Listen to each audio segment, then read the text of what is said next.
지난주 중에 저는 양평에 있는 문호교회에 가서 부흥회 인도하고 왔습니다. 이 문호교회는 1905년에 시작해서 118년 된 우리 교회와 나이가 똑같은 교회입니다. 그 교회에 본래 시작했던 그 자리에 그대로 있는데 그 옆에 이제 본래 있던 처음 시작했던 그 건물이 6.25 때 불에 타서 교인들과 주민들이 함께 돌을 하나하나 모아와서 이렇게 성전을 지었습니다. 이름을 한돌성전, 돌을 하나씩 가져와서 한돌성전이라고 이름했습니다. 지금 이렇게 조금씩 고쳐가면서 쓰고 있고요. 문화재로 등록하는 게 좋겠다. 시에서는 그렇게 군청에서는 이야기하고 있습니다. 이렇게 누군가가 스케치를 해서 교회 외부인이 스케치를 해서 신문에 실을 정도로 유명하기도 하고요. 이 성도님들이 이 이야기를 얼마나 자랑스럽게 여기는지 최근에는 이런 모형을 만들어서 보이십니까? 도자기로 아주 예쁘게 만들었어요. 그대로 만들어서 모든 성도님에게 다 나눠주고 모든 집에 이 모형이 다 있다라고 합니다.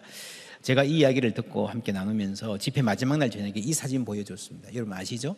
6.25 때 폭격으로 모든 시가지가 다 불탔는데 단 하나의 건물만 남은 이것이 우리 교회의 영성을, 역사를 압축하는 굉장히 소중한 사진이다. 이런 점에서 문호교회와 포항제일교회가 나이만 같을 뿐 아니라 6.25 때의 경험도 참 비슷하다 싶습니다. 그런데 실제로 일어난 일은 정반대죠. 우리는 건물이 폭격에서 살아남았고 이 교회는 건물이 다 불타서 없어졌습니다. 그런데 그 사건이 6.25 때 그 사건이 공동체의 중심 이야기가 된 결과는 똑같아요. 그렇죠. 정반대의 사건이 같은 결과를 낳을 수 있구나라고 하면서 제가 이런 생각을 다시 해봤습니다. Your life is not what happened to you. 당신의 삶은 당신의 삶에 일어난 일이 아니라 그걸 가지고 What do you do with that? 그거 가지고 당신이 뭘 했는가? 그게 당신의 삶, 그게 내 인생인 겁니다. 양평 문호교회 가보니까요, 지금 교육관 자리에 이런 비가 있어요. 아주 독특했습니다.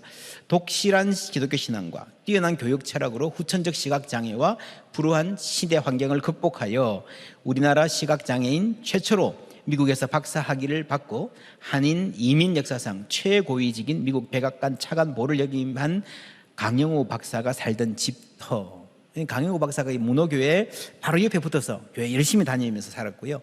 지금은 교회가 넓어져 가지고 그 땅도 이제 교회 땅이 되어 있습니다. 그래서 이제 군청에서 찾아와서 이런 비를 설치해 줬습니다. 여러분, 한국에서 국가나 이 지방자치단체에서 비를 만들 정도로 성공한 사람이 몇 명이나 되겠습니까? 근데 이분은 여러분 아실 거예요. 이야기 워낙 유명하죠.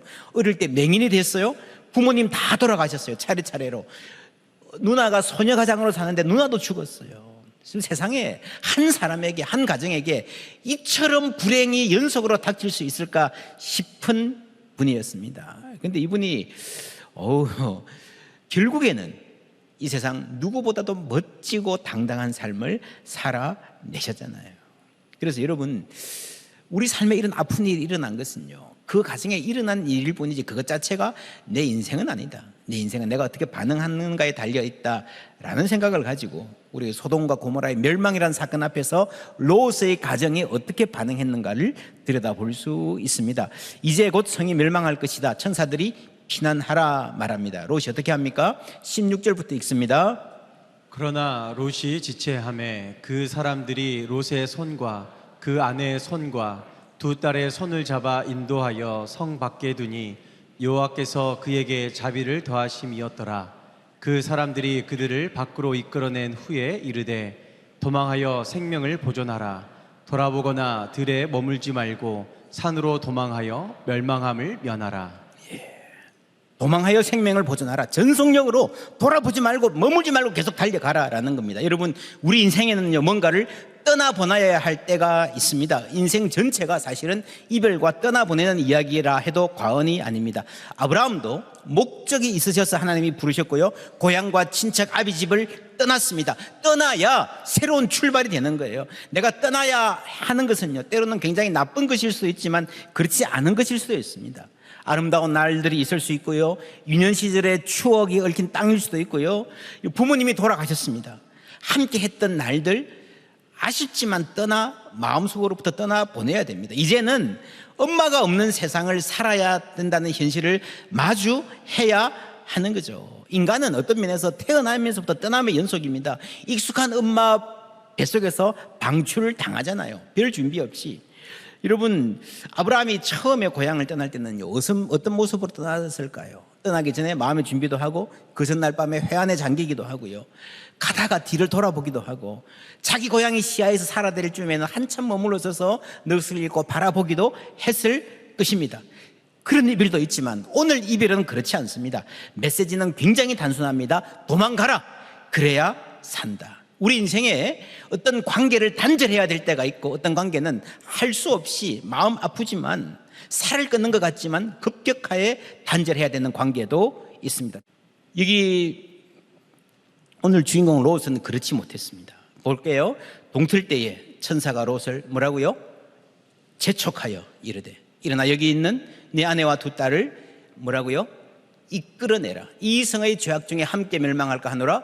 그날 롯이 또 지체했습니다. 그 사람들이 롯의 손과 그 아내의 손과 두 딸의 뭐예요?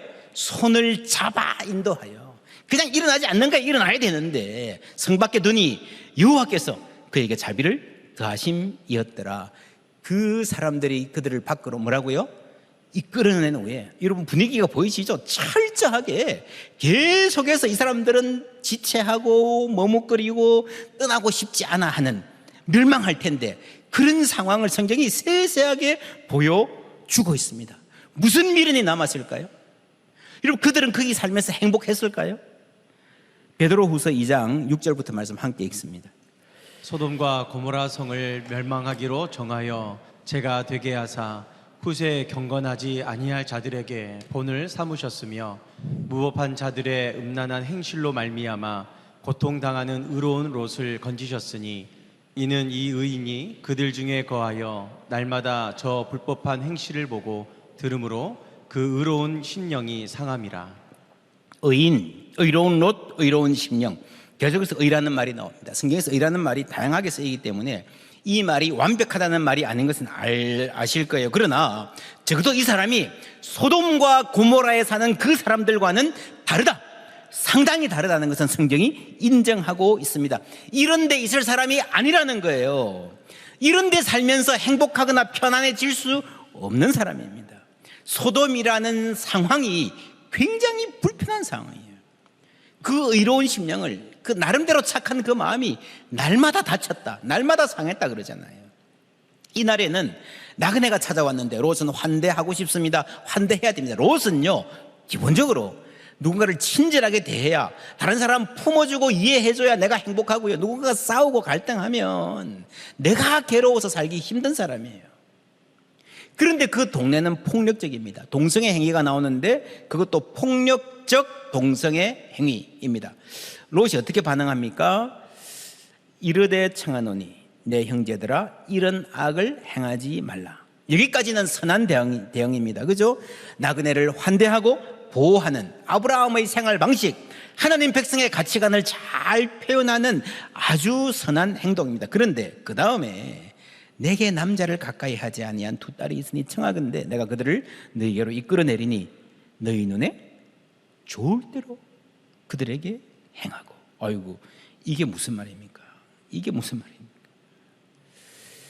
여러분, 이게 음란이라는 주제보다 더 강력한 주제는 뭔가 하면요, 가부장제입니다. 딸들을 마치 물건인 것처럼 내두잖아요. 폭력적인 동성애도 여기 나오지만 폭력적인 가부장제도 여기에 등장하는 겁니다. 그래서 소돔의 죄악이 한둘이 아니에요. 그래서 여러분, 이 롯은요, 이 사회에 살면서 고통스럽고 매일매일 이러면 안 되는데 어떡하지 그러면서 고민하면서 살았다는 거죠. 여러분, 그러면요 떠나는 것이 맞습니다. 그러면요 정리하는 것이 맞습니다. 이사 가야죠. 왜 안 갔을까요? 지금 집 팔면 손해야. 집값 오를 건데. 지금 장사 잘 되는데. 이 친구들 뭐 좀 이렇게 그냥 탁하지는 하지만 그래도 이 친구들 알아놓으면 내가 도움 되는데. 죄악인 줄 알면서도, 나에게 맞지 않는 걸 알면서도 놓고 싶어 하지 않은 무언가가 거기 있다는 겁니다. 그럴 수 있습니다. 우리가 살다 보면 그럴 때가 있어요. 그러나 지금까지 몰랐어도 어떤 계기가 있습니다. 하나님 그 계기를 주세요. 처음 우리 집에 나그네로 온 사람을 나는 환대하려 하는데 저 사람들은 그렇게 끔찍한 폭력을 행사하고 내가 이거를 무마하려면 내 딸을 내어줘야 된다는 말도 안 되는 일을 해야 된다는 상황을 한번 당해보면요, 정신을 차려야죠. 하나님이 도와주셨잖아요. 그거를 넘어갔잖아요. 큰일 날 뻔했잖아요. 우리 인생에도 그럴 때가 있습니다. 큰일 날 뻔했다. 그리고 큰일 날 뻔했다 할 때 그때가 중요해요. 왜냐하면 그 큰일이 날 뻔한 그 상황 자체는 내가 만든 거거든요. 큰일 날 뻔했다라는 말은 무슨 말입니까? 하나님이 한번 고칠 기회를 주셨다는 거예요. 최근에 연결된 고통이라는 책이 출간됐습니다. 이기병 내과의사입니다. 가리봉동에 서울 가리봉동에 외국인 노동자들을 위한 병원이 있었어요. 지금 없어졌는데 거기서 3년 동안 이 군대 대신에 보건의로 근무하면서 느꼈던 경험을 아주 잘 썼습니다. 이 책에 보면 이런 말이 나옵니다. 돌아올 수 없는 강은 한 번에 건너는 것이 아니다. 그 사람이 돌아올 수 없는 강을 건넜다 그러잖아요. 그죠? 뭐 한 번 잘못해서. 우리가 이런 말 많이 하는데 근데 실제로 자기가 보니까 많은 사람들이 돌아올 수 없는 강, 이제는 그게 진짜 자기를 망하게 하는 길로 가는데 한 번이 아니라 오랫동안 그 길로 간다는 거예요. 알코올 중독, 이게 심하면요 생활에 방해가 되고 건강도 잃고 직장도 잃고 이 땅에서 쫓겨나고 생명까지 잃을 수 있다 그래도요 자기 발로 거기 간다는 거예요. 한 번에 건너는 게 아니라 조금씩 그 길로 간다는 거예요. 그러다 보면 어떻게 됩니까? 디모데전서에 자기 양심이 뭐 맞았어요? 화인 맞아서. 화인이 뭐예요? 화인은 불로 지지는 걸 말하는 겁니다. 이 불로 심하게 지지면요 신경이 다 죽기 때문에 아픔을 느끼지 못하는 상태가 됩니다. 그게 양심이 마비가 된 거죠. 롯이 소돔에 살면서 의로운 심령이 날마다 상했다 그랬어요. 계속 있으면요 그 날마다 상처받는 그게 없어지는 거예요. 나도 소돔이 편한 거예요. 나도 그렇게 엄란하게 살게 되는 거예요. 이미 그게 진행되고 있습니다. 에베소서 4장 말씀 함께 읽습니다. 그들의 총명이 어두워지고 그들 가운데 있는 무지함과 그들의 마음이 굳어짐으로 말미암아 하나님의 생명에서 떠나 있도다. 그들이 감각 없는 자가 되어 자신을 방탕에 방임하여 모든 더러운 것을 욕심으로 행하되. 예, 총명이 어두워지고 마음이 굳어지고 감각 없는 자가 된다. 그렇죠? 양심이 화인 맞았다. 아픔을 느끼는 기능을 상실했다. 너무도 잘 보여줍니다. 여러분 성경을 쭉 읽으시면 19장 마지막에 그 딸들이 롯의 딸들이 동굴에 들어가 살면서 상상하기도 힘든 말하기도 부끄러운 짓을 벌이죠. 아버지에게 술을 마시고 아버지의 침실로 들어갑니다. 이 아버지가 이 사실을 알고 딸들을 꾸짖을 수 있겠습니까? 왜 너희들 그런 짓 했냐 할 수 있겠어요? 불과 얼마 전에 이 아버지가 자기 결정으로 딸들을 폭도에 내어주려 했지 않습니까? 어떻게 되든지 상관없이. 그런 아버지에게 무슨 야단칠 권위가 있겠습니까? 양심의 화인 맞은 거예요. 30절부터 함께 읽습니다. 롯이 소알에 거주하기를 두려워하여 두 딸과 함께 소알에서 나와 산에 올라가 거주하되 그 두 딸과 함께 굴에 거주하였더니 큰 딸이 작은 딸에게 이르되 우리 아버지는 늙으셨고 온 세상의 도리를 따라 우리의 배필될 사람이 이 땅에는 없으니. 함께 동굴 캄캄한 굴에 가서 거주합니다. 두려움에 사로잡혀 있습니다. 우리 아버지는 늙으셨고 얼마나 늙었습니까? 여러분 아브라함은요 99세 때 아기를 가졌어요. 아브라함보다 훨씬 젊습니다. 아직 끝나지 않았어요. 온 세상의 도리를 따라 우리 배필될 사람이 이 땅에는 없다라고 결론을 지어놓고 있어요. 맞습니까? 그렇지 않습니다. 아직 젊어요. 앞으로 우리 삶에 어떤 일이 날지 모릅니다. 굴로 들어가 살지만 영원히 굴에 살라는 보장은 없잖아요. 다른 날이 있을 수 있습니다. 아니 굴에 사는 동안이라 하더라도 지나가는 사냥꾼을 만나든지 그렇잖아요. 뭐 나무꾼을 만나든지 뭐 얼마든지 많은 가능성들이 내일에는 있는 거예요. 그런데 두려움에 사로잡혀서 자기 세계에 갇혀서 우리에게 다른 내일은 없다라고 단정하는 순간 인간은 타락합니다. 인간이 타락하는 것은요 희망이 없어서 타락하는 거예요. 아이들이 청소년들이 왜 공부 안 하고 엉뚱한 짓 하고 막 이상하게 돌아다닙니까? 모든 청소년들이요, 자기도 공부 잘하고 싶고요, 공부는 아니어도 뭐 운동을 하든 직업을 가지든 뭔가 좀 제대로 살고 싶은 마음 다 있어요. 그런데 내 인생에 희망이 없다 생각하면 그때부터 타락하기 시작하는 거예요. 맨 처음에 롯이 소돔 땅을 바라보고 여호와의 동산 같았다. 그 희망이죠. 소돔이 약속하는 희망과 하나님이 약속하는 희망이 대결하는 거예요. 여러분 아십니까? 가짜 희망은요, 인간을 끌어갈 힘이 없습니다. 우리도 다 희망으로 살아갑니다. 어떤 사람은 직장 생활을 하면서 어느 라인에 서야 될까? 저 상무님 라인에 열심히 가가지고 그냥 뭐 충성을 다하죠. 저 사람이 나를 밀어주겠지. 내 성공은 저 사람한테 달렸다. 그런데 썩어든 동아줄이야. 그게 가짜 희망이에요. 여러분, 지금은 롯이 치르는 인생의 혹독한 대가는요, 다른 것 아닙니다. 가짜 희망으로 자기를 속이며 산 결과입니다. 거기에 희망이 있지 않다는 것을 이제 뼈아프게 발견하는 거예요. 24절부터 함께 읽습니다. 여호와께서 하늘 곧 여호와께로부터 유황과 불을 소돔과 고모라에 비같이 내리사 그 성들과 온 들과 성에 거주하는 모든 백성과 땅에 난 것을 다 엎어 멸하셨더라. 여러분, 하나님께서 우리 삶에 잘 나가는 것을 스탑하게 하실 때가 있습니다. 정말 때로는요, 하나님이 다 엎어버리시는, 막 총체적 난국에 내 삶이 빠져가는 그럴 때가 있습니다. 엎어 멸하셨더라.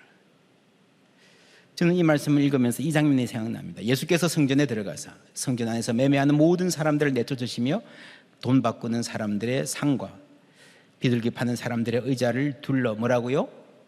엎으시고, 둘러 엎으시는 거죠. 여러분, 이건 상징적 행동이라는 걸 알고 있습니다. 여러분, 그래서 장차 예루살렘 성 전체를 둘러 엎으시기 전에 이 상을 둘러 엎으시면서 그 가짜 희망을 폭로하시고, 너희들이 예루살렘 성전 가가지고 이 짓거리 하는데 그게 무슨 희망이 아니라는 것을 말씀해 주시는 거예요. 말씀해 주시는. 여러분, 하나님 우리의 소망을, 세상에 믿던 모든 것 끊어질 그날을 주시는 것은요, 우리에게 참 희망을 따라 살라고 하는 초대인 줄 믿습니다. 그래서 여러분 인생이 자꾸 가로막힐 때, 그때 기도해야 될 때입니다. 회개할 기회입니다. 23절에 롯이 소알에 들어갈 때에 해가 돋았더라. 여러분, 해는 떠오르는데, 해가 떠오르는 것도 희망이라 그러잖아요.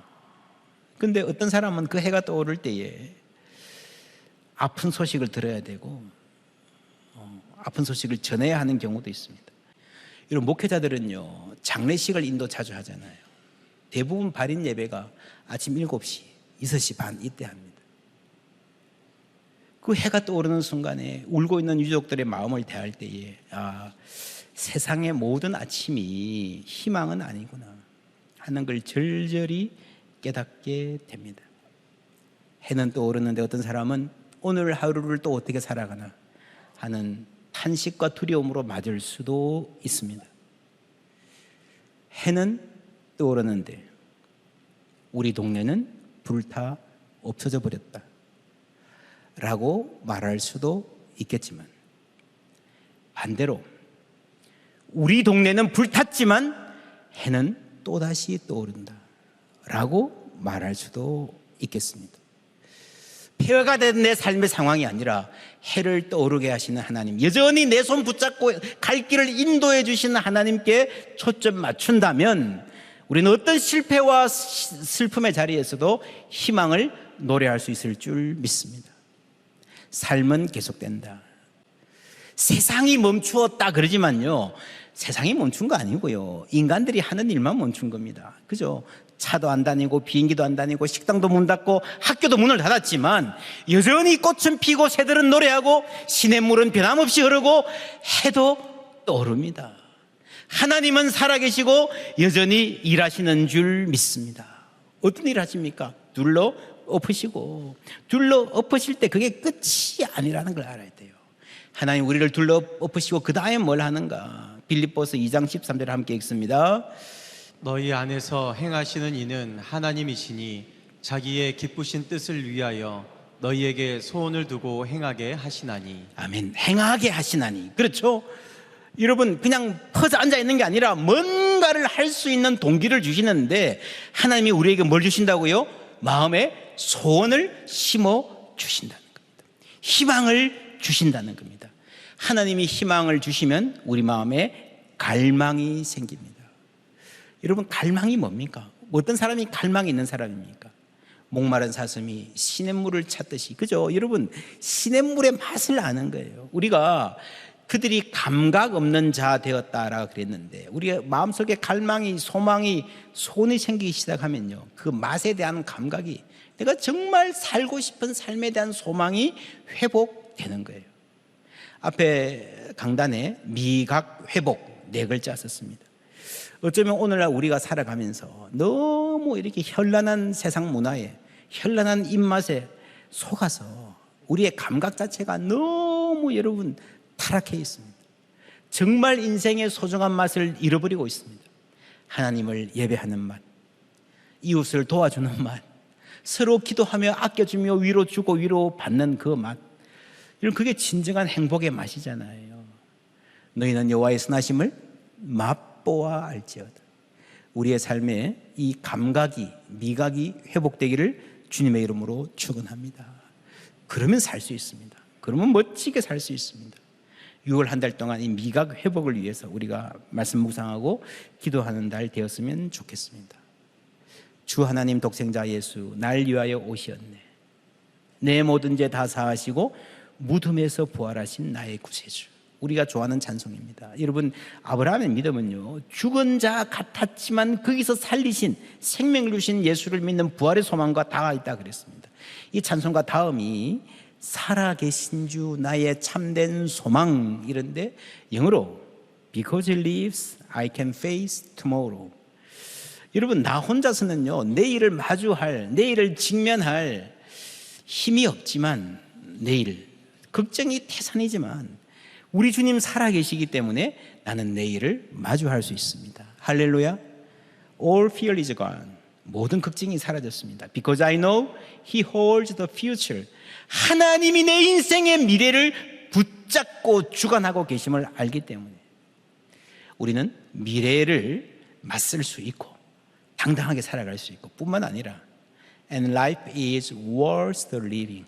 내 삶이 살 가치가 있는 삶이라는 것을 압니다. 이런 복 사모하시기를 축원합니다. 정말 우리에게 부활의 능력, 생명이 있으면요, 어려운 내일, 힘든 내일 직면할 수 있는 용기가 생깁니다. 뿐만 아니라 내 하루하루의 삶이 살 가치가 있습니다.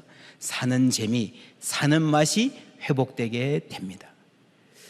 돌아올 수 없는 강은 한 번에 건너지 않는다 그랬습니다. 사람이 망가지는 건요, 가지 말아야 할 길로 가는 것, 서서히 타협하면서 일어나는 현상입니다. 반대로 사명의 길도요, 한 번에 이루어지지 않습니다. 한 걸음 한 걸음 주님 앞에 순종하는 것. 저는 우리 교회에서 안조 집사님, 권사님, 장로님 세우는 일도 이거라고 생각합니다. 사명의 길로 또 한 걸음 나아가는 거예요. 이러한 순종, 이렇게 사명을 받드는 삶 되시기를 주님의 이름으로 축원합니다. 서두에 이야기했던 강영호 박사님이 자신의 인생을 기록한 책 이름이요, 내 눈에는 뭐가 보였다고요? 희망만 보였다. 참, 얼마나 이 제목 자체가 너무너무 좋아요. 그죠? 시각장애인이 아무것도 안 보여. 세상도 안 보이고 나무도 꽃도 안 보이고 아내 얼굴도, 아들들 얼굴도 못 보는 분이에요. 그런데 눈은 안 보이지만 희망이 보였다.